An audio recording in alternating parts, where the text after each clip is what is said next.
बिस्मिल्लाहिर्रहमानिर्रहीम, अस्सलाम वालेकुम। मैं हूं मोहम्मद जुनैद हलीम। नाज़रीन, उम्मीद है आप सब खैरियत से होंगे। नाज़रीन, अमेरिका के जदीद तरीन 5th generation fighter jet F-35 finally अब सऊदी अरब को मिलने जा रहे हैं और सऊदी अरब का मतलब है कि उनकी एक्सेस पाकिस्तान को भी मिलने जा रही है। इससे पहले हमने देखा था कि यूएई के जो मिलने वाले राफेल्स हैं उसकी एक्सेस पाकिस्तानी शाहीनों को मिलने से भारत के अंदर बहुत बेचैनी पाई जाती थी, क्योंकि वही वो वाहिद फाइटर जेट है जिसके ऊपर भारत को बड़ा नाज था। वो तो खैर हम पहले ही उतार चुके हैं उनकी तबीयत साफ करते हुए 4 से ज़ायद राफेल और दीगर तैयारे, जिसका तस्करा एक बार फिर से डोनाल्ड ट्रंप ने भी किया है। अब तादाद थोड़ी और बढ़ा दी है डोनाल्ड ट्रंप ने, लेकिन उन्होंने क्या कहा ये तो आपको आखिर में बताएंगे। ये खबर बहुत ही अहमियत की हामिल है कि सऊदी अरब के साथ अब फाइनली अमेरिका की डील होने जा रही है F-35 को लेकर। कितने तैयारे कब दिए जाएंगे और इसका फायदा पाकिस्तान को कैसे हो सकता है, ये खबर आप तक पहुंचाते हैं। और फिर आपको बताएंगे कि भारत के लिए एक और बड़ी परेशानी तब सामने आई है बनकर जब पाकिस्तान और चाइना के दरमियान दिफाई एक और मुआहिदा होने जा रहा है, जिससे दोनों की जो दिफाई कुव्वत है उसमें 50% मजीद इजाफा हो सकता है।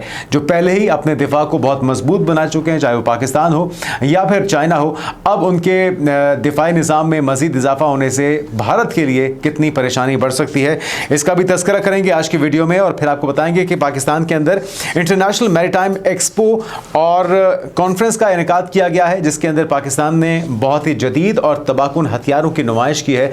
इसमें क्या कुछ शामिल है, इसके अंदर ड्रोन्स तो है ही, इसमें जैमर्स हैं, इसमें बगैर पायलट दिफाई सिस्टम्स मौजूद हैं, जिसने इस वक्त पूरी दिफाई मार्केट के अंदर धूम मचा रखी है। तो इन वेपन्स के बारे में आपको बताते हैं, इनकी खुसूसियात क्या क्या हैं ये भी आपको बताएंगे। और फिर आपको बताएंगे कि आज नाज़रीन इस्तांबुल में अगला दौर होने जा रहा है, 6 नवंबर है, और पाकिस्तान और अफगानिस्तान के दरमियान जो अमन मुज़ाकरात हैं और जो सीज़ फायर मुआहिदा है उसको पाए तकमील तक पहुंचाने के लिए पाकिस्तान की तरफ से क्या कंडीशंस रखी जा रही हैं और अफगानिस्तान की तरफ से अब तक कितना ताउन किया गया है, इसका जायज़ा लिया जाएगा। और फिर आज ये भी पता चलेगा कि ये अमन, ये सीज़ फायर कितना देर पा हो सकता है, उस पर अमल दरामद के लिए मज़ीद दोनों फ़रीक़ैन को और क्या कुछ करना होगा। साथ में नाज़रीन हम देख रहे हैं कि 2 बड़ी एटमी क़ुव्वतें, जिसमें एक तो है साबिका सुपर पावर रशिया और दूसरी है मौजूदा सुपर पावर अमेरिका। इनके दरमियान हम देख रहे हैं कि एटमी हथियारों की जो दौड़ है या जो एक खींचातानी है, जो एक तलखी है, वो बढ़ रही है, जो कि यकीनी तौर पे इस पूरी दुनिया के अमन के लिए खतरे का बायस है। पहले रशिया ने पहल की ज़ेर समुंदर तजुर्बा करके, जिसका जवाब दिया गया डोनाल्ड ट्रंप की तरफ से, और उसके बाद हमने देखा कि अमेरिका ने भी इसका जवाब दिया और तजुर्बा कर दिया है हाइपरसोनिक बैनुल-बरिआज़मी बैलिस्टिक मिसाइल का, जिसकी रेंज 4200 किलोमीटर से ज़ायद बताई जाती है। और अब ये कहा जा रहा है कि जी रशिया की तरफ से भी धमकी लगा दी गई है कि वो रुकने वाला नहीं है, वो कोई और इसका जवाब देगा, कोई और तजुर्बा करेगा। तो ये सिलसिला अगर यूं ही चलता रहा तो फिर कहीं ये जंग में तब्दील ना हो जाए, ये एक खदशा पैदा हो चुका है। इसका भी जायजा लेंगे, लेकिन सबसे पहली जो खबर है वो एक ज़बरदस्त डील होने जा रही है अमेरिका और सऊदी अरब के दरमियान। जिस तरह से आप जानते हैं कि जिस वक्त सऊदी अरब और पाकिस्तान की डील हुई है, दिफाई मुआहिदा हुआ है, उसके बाद एक और मुआहिदा अमेरिका के साथ सऊदी अरब का भी हुआ है दिफाई शोबे में। और इसी के पेश नज़र वो कोशिशें जो काफ़ी अरसे से जारी थी F-35 की ख़रीदारी को लेकर, उसमें कहा जा रहा है कि एक इजाफा हुआ है, उसमें पेशरफ्त हुई है। अमेरिका की जानिब से सऊदी अरब को 48 जदीद तरीन F-35 तैयारे फ़रोख्त देने पर रजामंदी का एक तरह से इजहार किया जा रहा है। और मीडिया रिपोर्ट्स के मुताबिक सऊदी अरब ने F-35 तैयारे खरीदने की दरख्वास्त की थी, जिसके बाद ट्रंप इंतजामिया सऊदी अरब की लड़ाका तैयारों की दरख्वास्त का बगौर जायज़ा भी ले रही है। और अरबों डॉलर मालियत के इस हसास मुआहिदे पर ट्रंप काबीना और कांग्रेस से हतमी मंजूरी लेने की ज़रूरत होगी, क्योंकि ये मशरक़ वुस्ता में फ़ौजी तवाज़ुन को मुतासिर करते हुए इसराइल की फ़ौजी बरतरी बरकरार रखने की अमरीकी मौक़िफ़ के लिए कड़ा इम्तिहान साबित हो सकता है। तो इस वक्त इसराइल के पेट में मरोड़ पड़ चुके हैं, क्योंकि अरब दुनिया के ऊपर अपना तसल्लुत जमाने के लिए उसे जदीद टेक्नोलॉजी की ज़रूरत होती है, जदीद हथियारों की ज़रूरत होती है, जदीद तैयारों की ज़रूरत होती है, जिसका एक बड़ा पोर्शन जो है अमरीका फ़राहम करता है इसराइल को। और अगर ये तैयारे सऊदी अरब के हाथ लग गए तो फिर वो जो अपनी धौंस और एक चौधराहट जमाने का एक अंदाज़ है इसराइल का, उस तासुर को या उस कोशिश को धचका लग सकता है। तो अमेरिकी असले का सबसे बड़ा ख़रीदार सऊदीया कई साल से F-35 ख़रीदने की कोशिश कर रहा था, लेकिन अब फाइनली ये तैयारे मिलने जा रहे हैं सऊदी अरब को और वो कोशिशें कारगर साबित होने जा रही हैं। अच्छा, पाकिस्तान को इससे फ़ायदा इस तरह से होता है कि आपके इल्म है कि पाकिस्तान और सऊदी अरब के दरमियान भी एक दिफाई मुआहिदा हो चुका है। इस डिफेंस पर ये पाकिस्तान के ऊपर होने वाले हमले को, सऊदी अरब के ऊपर हमला तस्वीर हमला होता है तो उसे पाकिस्तान के ऊपर हमला तस्वर किया जाएगा। और पाकिस्तान के जो शाहीन हैं उन्हें तमाम तर जो इक्विपमेंट्स हैं, जो साजो सामान है सऊदी अरब के पास, उसके ऊपर एक्सेस हासिल है। और ये तैयारे जब सऊदी अरब को मिलेंगे तो यकीनी तौर पे पाकिस्तान के शाहीनों के लिए एक बहुत बड़ा इसको कहा जाए कि उनकी ट्रेनिंग का हिस्सा होगा, उनकी अपग्रेडेशन के लिए। और एक तरफ यूएई को मिलने वाले राफेल, दूसरी तरफ सऊदी अरब को मिलने वाले F-35, इन दोनों जदीद तरीन लड़ाका तैयारों पर पाकिस्तानी शाहीनों की एक्सेस होने से यकीनी तौर पे जो हमारे दुश्मन है, जिसमें सरे फहरिस्त हमारे पड़ोस में बैठा हमारा बुज़दिल दुश्मन भारत है, उसके लिए परेशानी कई गुना बढ़ सकती है। क्योंकि ऑलरेडी पाकिस्तान के ज़रिए इस्तेमाल J-10C हो या J-F-17 थंडर हो, F-16 हो या दीगर तैयार हो, उनके जरिए ही अगर हम दुनिया की अनडिफेटेड राफेल को गिरा सकते हैं। और जब इन तैयारों तक हमारी रसाई होगी तो फिर हमारे शाहीन कितने मजीद एक्सपर्टीज को अपनी बढ़ा सकते हैं, ये मेरे ख्याल में पहली बूझना किसी के लिए ज़्यादा मुश्किल नहीं होना चाहिए। अब आते हैं अगली खबर की तरफ। और एक और परेशानी उभर कर उस वक्त सामने आई है जब चाइना अपने दिफाई निज़ाम में 50 गुना मजीद इजाफा करने जा रहा है। कैसे करने जा रहा है ज़रा सुन लीजिए। चीन ने जंगी तैयारों के लिए एक नया मल्टीपल एम्यूनेशन रैक मुतारिफ कराया है जो मिसाइल ले जाने की सलाहियत और इसके बनाए हुए फाइटर जेट्स के मिसाइल ले जाने की सलाहियत में 50% इजाफा कर देता है। और ये multiple ammunition rack 4th, 5th और 5th जनरेशन के तमाम चीनी साख्ता तैयारों के साथ मुताबिकत रखता है। और इसके साथ साथ ये भी बताएं आपको, इस इजाज़त से ना सिर्फ चीन मुस्तफीद होगा बल्कि पाकिस्तान भी पूरा फ़ायदा उठा सकेगा। और राफेल किलर J-10C तैयारों समेत चीनी साख्ता जो फाइटर जेट्स हैं जिसकी सलाहियतों को पहले से भी 50% ज़्यादा करने की इसमें सलाहियत है, जब ये पाकिस्तान के हाथ आएगा तो फिर यकीनी तौर पर पाकिस्तान के दिफा में भी 50% इजाफा इससे यकीनी तौर पर मुमकिन हो पाएगा। अच्छा नाज़रीन, अब आते हैं पाकिस्तान के अंदर होने वाली नुमाइश की तस्करा इस वक्त ज़बान ज़द-ए-आम है। कराची में जारी ये पाकिस्तान इंटरनेशनल मैरीटाइम एक्सपो है और इसमें कॉन्फ्रेंस का भी इनेकाद किया गया है जिसमें जदीद तरीन हथियारों ने सारी दुनिया की तवज्जो हासिल कर ली है।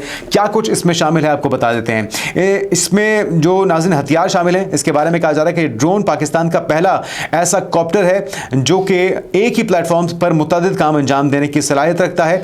और इसे यह कहा जा रहा है कि ऑपरेशन बुनियाद मरसूस में इस्तेमाल होने वाला मुल्क का पहला मल्टी रोल ड्रोन भी कहा जा रहा है। अच्छा, इसकी क्वालिटीज में सबसे ज्यादा कहा जा रहा है कि जो काबिल जिक्र है वो यह है कि इसका रिप्लेसेबल लोड सिस्टम है जो मुख्तलिफ साइज के मार्टर्स या SMG हथियार ले जाने की सलाहियत रखता है। और इसके ट्रेस को भी आसानी से तब्दील किया जा सकता है, उसको एडजस्ट भी किया जा सकता है।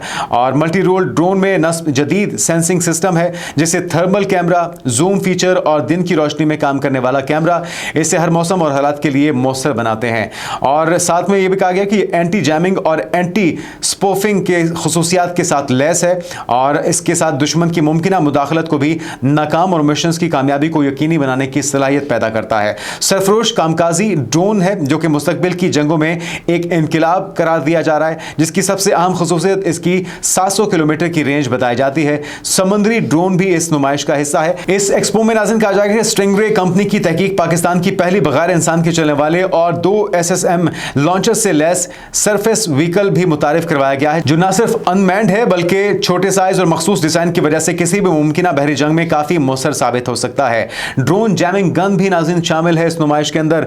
इसका बड़े चर्चा किया जा रहा है। मैरीटाइम एक्सपो में एंटी ड्रोन या ड्रोन जैमिंग गन भी मुतारिफ कराई गई है जो कि ड्रोन्स को तबाह करने की सलाहियत रखती है। नेशनल इलेक्ट्रॉनिक्स कॉम्प्लेक्स में तैयार ये सफरा ड्रोन जैमिंग गन है। और कामिकाजी ये बताया जाता है कि ड्रोन्स को नकारा बनाने की सलाहियत रखती है जो किसी भी हॉस्टाइल दुश्मन ड्रोन को 1.5 किलोमीटर दूर से निशाना बनाकर इसे और इसके रिमोट कंट्रोल को भी बिल्कुल नाकारा कर देती है। इसके अलावा इस गन को आम हालात में मुल्क की सरहदों पर नस्ब किया जा सकता है, जबकि जंग की सूरत में शहरों के अंदर हसास तंसीबात के इर्द गिर्द हिफाजती इकदाम के लिए भी इसे इस्तेमाल किया जा सकता है। तो ये सारे वो जदीद और मौसर हथियार हैं जिन्हें नुमाइश का हिस्सा बनाया गया है और पाकिस्तान के दिफा को ये पहले से ज़्यादा तबाहकुन अपने दुश्मन के लिए बनाते हैं। अगली खबर की तरफ आते हैं नाज़रीन, और आज तुर्की इस्तांबुल में अगला दौर होने जा रहा है पाकिस्तान अफगानिस्तान के हुकाम के दरमियान, ताकि जो पहले वादे हुए हैं उसके अमल दरामद को यकीनी कैसे बनाना है इस पर बात की जा सके। अफगान तालिबान के मुज़ाकराती वक्त में उनके इंटेलिजेंस चीफ हैं मुल्ला अब्दुल हक वासिक, नायब वज़ीर दाखिला रहमतुल्लाह नजीब, दोहा में तालिबान हुकूमत के सफ़ीर हैं सुहेल शाहीन, इनके अलावा अनस हक्कानी, अब्दुल कहार बिल्खी और दीगर भी इसमें शामिल होंगे। जबकि पाकिस्तान की तरफ से मुशीर कौमी सलामती और DGISI lieutenant general Asim Malik समेत आला सिक्योरिटी हुकाम की शिरकत भी इसमें बताया जाता है कि होगी।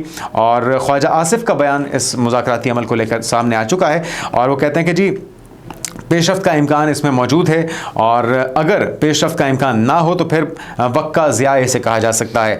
ख्वाजा आसिफ ने यह भी कहा कि पाकिस्तान का एक ही मौक़िफ़ है कि अफगानिस्तान की सरज़मीन पाकिस्तान पर हमले बंद करे, और उम्मीद है कि ख़िते में क़याम अमन के लिए अफ़गान तालिबान दानिशमंदी का मुज़ाहरा करेंगे। दूसरे दौर में क्या हुआ था वो आपको याद होगा कि मुज़ाकरात का दूसरा और तवील तरीन जो दौर था वो 25 अक्टूबर को इस्तांबुल में हुआ, जिसके अख्ताम पर फ़रीक़ैन ने जंगबंदी बरकरार रखने का ऐलान किया था, और साथ ही 6 नवंबर को आला सतही मुज़ाकरात पर इत्तेफाक भी हुआ था ताकि मॉनिटरिंग और वेरिफिकेशन मैकेनिज़्म को तय किया जा सके। क़याम अमन को किस तरह से यकीनी बनाना है, इसके ऊपर अमल दरामद को यकीनी बनाया जा सके। तो उम्मीद करते हैं को अच्छा नतीजा निकले और वो सारी यकीन दहानियाँ जो कि पाकिस्तान की तरफ से मांगी जा रही हैं, जो कि जायज़ मुतालबात हैं, उसकी श्योरिटी अफ़गान तालिबान की तरफ से दी जा सके, तो फिर पाकिस्तान भी उसका मस्बत जवाब देगा। आखिर में नाज़रीन आपको खबर देते हैं, दोनों एटमी क़ुव्वतें, दोनों सुपर पावर्स, एक माजी की और एक मौजूदा, इनके दरमियान इस वक्त एटमी हथियारों की दौड़ शिद्दत इख्तियार कर चुकी है। रशिया ने आगाज़ किया था, जिसके बाद हमने देखा है कि अमेरिका का बैनुल बरआज़मी बैलिस्टिक मिसाइल का तजुर्बा जो कि कामयाब रहा है। प्यूटन ने जवाबी इक़दाम का ऐलान भी कर दिया है। प्यूटन भी कहते हैं मैं खामोश बैठने वाला नहीं हूँ। और नाज़रीन इत्तलात यह है कि ICBM मिंटमैन 3 का तजुर्बा बुध की सुबह को किया गया है अमेरिका की तरफ से, और ये मिसाइल कैलिफोर्निया के वेंगडनबर्ग स्पेस फोर्स बेस में फायर किया गया, जहां से इसने तकरीबन 4200 मील का फासला तय किया और मार्शल जज़ायर में वाक़े Ronald Reagan ballistic missile defence test site पर कामयाबी से निशाने पर जाकर लगा है। और अमरीकी मीडिया ये कह रहा है कि यह मिसाइल अमरीका के जोहरी दिफाई निज़ाम का एक अहम हिस्सा है, जो सिर्फ इस सूरत में इस्तेमाल होगा जब इस पर किसी दुश्मन की जानिब से जोहरी हमला किया जा सकता है। यानी कि ये एटॉमिक वॉरहेड्स ले जाने की सलाहियत तो रखता है, लेकिन ये सिर्फ अपनी कुव्वत को दिखाना था। और वो कहते हैं कि अगर हम पर कोई दुश्मन हमला करेगा तो फिर एटमी हथियारों से इसका हमला किया जाएगा और इसका जवाब दिया जाएगा। अगरचे ये तजुर्बा कई माह पहले से तयशुदा था, लेकिन इसने दुनिया भर में तवज्जो हासिल कर ली है, क्योंकि ट्रंप ने गुज़श्ता हफ्ते फौज को हुक्म दिया था कि अमेरिका को 33 साल के बाद जोहरी तजुर्बात दोबारा शुरू करने चाहिए। अच्छा, अब रूस की तरफ से धमकी आ चुकी है। सदर प्यूटन ने कहा है कि अगर अमेरिका ने जोहरी तजुर्बात किए तो रूस भी जवाबी इकदाम करेगा, और साथ में सदर प्यूटन ने खबरदार किया है कि अगर अमेरिका की तरफ से ऐसा किया जाता है, और प्यूटन ने वजारत खारजा, वजारत दिफा और खुफिया इदारों को हिदायत दी है कि वो मुमकिना जोहरी तजुर्बात की तैयारी के हवाले से तजावीज़ तैयार करें। कैमरून में सलामती काउंसिल के इजलास से खिताब करते हुए प्यूटन ने कहा कि अगर अमेरिका या CTBT के किसी मुआहदे दस्तखत कुनिंदा ने जोहरी तजुर्बात किए तो रूस भी इसका जवाब देने का पाबंद होगा। और इस हवाले से नाज़रीन वज़ीर दिफा आंद्रे बेल्सोफ ने प्यूटन को बताया कि अमरीकी फैसले से रूस को दरपेश अस्करी खतरात में इजाफा हुआ है, और लिहाजा जोहरी फोर्सेस को ऐसी हालत में रखना ज़रूरी है कि वो नाकाबिले कबूल नुकसान पहुँचाने की सलाहियत बरकरार रख सके। और इस सिलसिले में कहा जा रहा है कि नवाया ज़िल्मिया में रूसी जो टेस्ट साइट है वो फौरी तजुर्बात के लिए उसे तैयार किया गया है। तो अब ये एक दौड़ शुरू हो चुकी है अमेरिका और रशिया के दरमियान, और अगर इसमें चाइना कूद पड़ता है, या ऑलरेडी हम देख रहे हैं कि रूस और अमेरिका के दरमियान तो ये सिलसिला चल ही रहा है, और अगर ये मज़ीद सिलसिला तजुर्बात से आगे बढ़ता है, शिद्दत इख्तियार करता है, तो ना सिर्फ अमेरिका और रशिया बल्कि पूरे अमन के लिए तबाहकुन हो सकता है, नुकसानदेह हो सकता है। तो इस मामले को सेटल डाउन करना चाहिए गुफ्तगू के ज़रिए, मुज़ाकरात के ज़रिए और ठंडे दिमाग के साथ। जाते जाते नाज़रीन आपको वो इनाम या वो तोहफ़ा दिखाते हैं जो कि डोनाल्ड ट्रंप की तरफ से बाज़ुकात तो रोज़, बाज़ुकात एक दिन छोड़ के, और बाज़ुकात कुछ दिन के वक्फे से पेश किया जाता है मोदी जी को, भाजपा सरकार को। और वो जन्नाटेदार थप्पड़ हम देख रहे हैं कि इसका सिलसिला रुकने का नाम नहीं ले रहा। ख़ासतौर पर पाकिस्तान और भारत के दरमियान जो जंग थी उसके अंदर तैयारी करने का तस्करा मुसलसल किया जाता है डोनाल्ड ट्रंप की तरफ से। अब इसमें कुछ तब्दीली की गई है कि तैयारियां, वो कह रहे हैं कि जी जो भारत के गिरे हैं उनकी तादाद 7 या 8 थी, एक तैयारी का मजीद इजाफा कर दिया गया। क्या कहना है डोनाल्ड ट्रंप का, जरा सुनिए। Pakistan and India, I was in the midst of a trade deal with both of them. And then I read on the front page of a certain newspaper, I said, I don't know, mention the newspaper because it's usually fake news, but I heard they're going to war. 8 planes, 7 planes were shot down. An 8th was really badly wounded.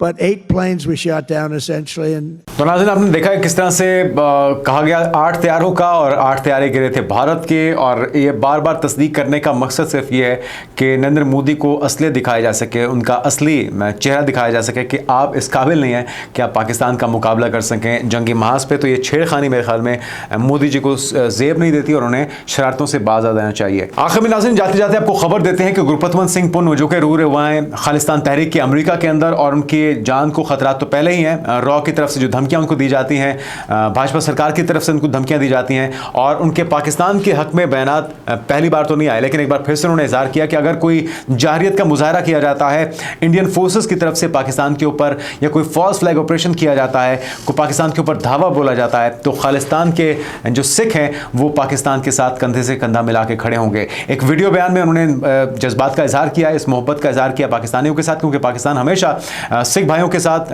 उनके लिए अपनी बाहें खोले रखता है, और चाहे वो करतारपुर राहदारी को खोलना हो, या फिर बाबा गुरु नानक की पैदाइश का जो 556वें तकरीबात हैं उसके ऊपर भी देख रहे हैं कि हमने पूरी दुनिया से सिखों को दावत दी है। भारत से भी दावत दी थी, लेकिन भारत ने, भाजपा सरकार ने तासुब का मुजाहरा किया और सिर्फ 2000 सिख यात्रियों को आने की इजाज़त दी गई है, जिसकी वजह से वो गम और गुस्से का शिकार भी थे। लेकिन हमने उन्हें अब भी वेलकम किया और आइंदा भी करते रहेंगे। और खालिस्तान की तहरीक में शामिल सिखों की तरफ से जो ऐलाना सामने आए वो आपने सुन लिया। आने वाले दिनों की पेशरफ से आपको आगाह करते रहेंगे। अपना ख्याल रखिएगा। अल्लाह हाफ़िज़।